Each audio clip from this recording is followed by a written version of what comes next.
আসসালামু আলাইকুম রাইস। আমরা আছি চরে।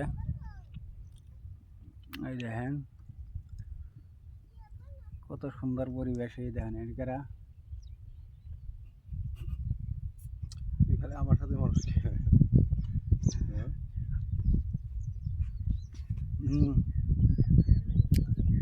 এই দেখেন চরে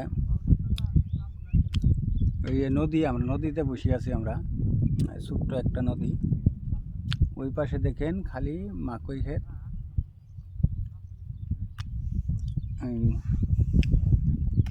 এই যে দেখেন নদীর মধ্যে এই যে মাছ মারা জাল পাচ্ছে। এই যে এটা চরক জাল না, খরা জাল বলি ক। এই যে জাল মাকই ক্ষেত। আমরা নৌকার মধ্যে বসে আছি, নৌকার মধ্যে বসে আছি। যে আমার শোনা আছে দরকারা সই জল দেওয়া যাবো।